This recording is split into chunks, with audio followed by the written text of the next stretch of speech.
Welcome back again to Joe Stunner Boxing. There was an intriguing fight in Germany, over in Frankfurt on Saturday night, and I think it was a co-promotion with Wasserman and Pro Bellum. Didn't know they were still around, if you know what I mean. Um, but the card itself, I didn't see much of the card. I only saw a few odds and sods. But the main event was worth watching because it was Ireland's Paddy McCRORY going over there to fight an undefeated kid called Leon Bunn, Bunn, Bunn. Is that how you pronounce it? I guess it is. Close enough. And Mr. Bunn, undefeated in 18 fights, 9 KOs. McCRORY, 14 wins, 8 KOs. And neither man had really fought anyone, to be honest with you. Now, the only recognisable name, or semi-recognisable name, was on McCRORY's record, which was Marco Antonio Periban, who was way, way, way past his best. And that was actually McCRORY's last fight. And McCRORY stopped him in 5 rounds. That was over in Belfast early this year. So, yeah, I mean, it was 2 undefeateds going at it. Stylistically, very, very different.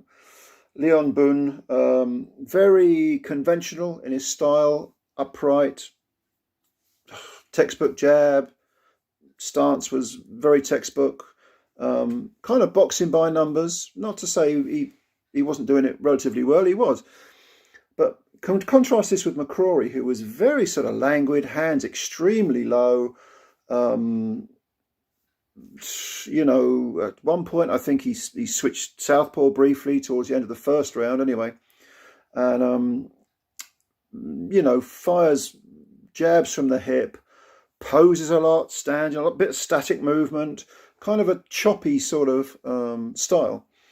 And I think this kind of not intimidated but rather imposed on Leon Bunn, because Bunn just didn't really seem to know what to make of it. And in the first round, he didn't do badly, Bunn. You know, he did okay. McCRORY was hit a couple of times. It was almost like he was stuck between styles for little seconds or for little flashes, and Bunn was able to sort of land a few punches, but absolutely nothing hurt him. And he, to be honest, in the first round, he didn't hurt Leon Bunn either. In the second round, it's a different story, because McCRORY landed, I can't remember, halfway through the round roughly, landed a big left hook, and there was a slight delayed reaction, and down goes Bunn.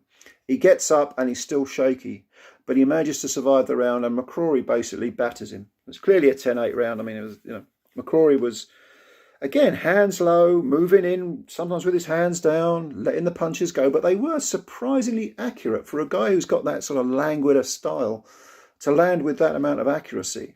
Not that Bunn was particularly a moving target. I mean, he would cover up, try and weather the storm with sheer defence, but he wasn't slipping and sliding, put it that way. And McCRORY was able to land with regularity. In the third round, Bunn was on the floor again, and this time it was from a right hand, a right hook, I think it was, from McCRORY. So McCRORY, you know, is in the driving seat now. That's 2 10-8 rounds in the first 3. In the 4th and 5th, Leon Bunn kind of crept back into it. Not to say that he had McCRORY in any kind of trouble, because he didn't, but he was able to sort of make it reasonably competitive and make McCRORY work. McCRORY was having to work for his win, whereas it seemed like it was odds on for an early night. Rounds 4-5, Bunn crept back into it a little bit and made McCRORY work. And by the way, in the second round, McCRORY had a bloody nose, and then he scored that knockdown, which meant that Bunn was landing some punches.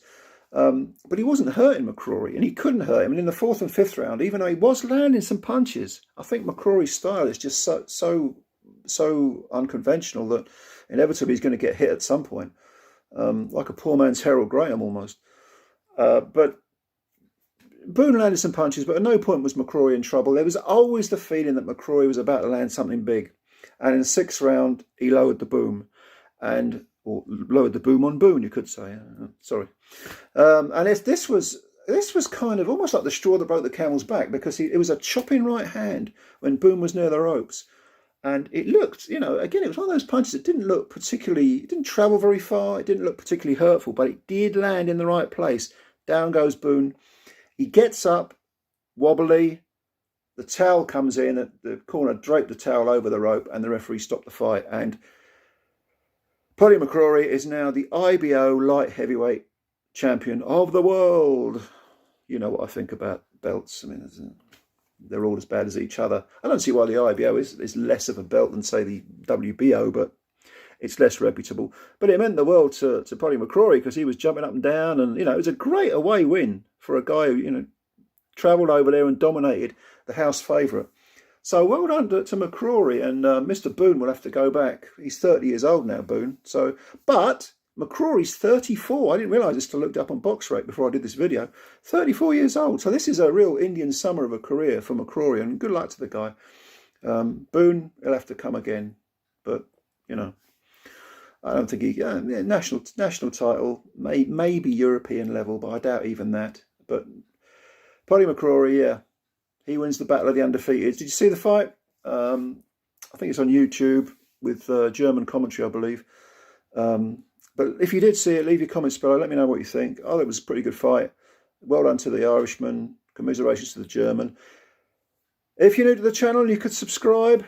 Hit that button. Hit that jab that subscribe button. It's free. It takes a second. If you like the video with the other hand. Good stuff. Take care of yourselves. Enjoy the rest of your weekend. Bye for now.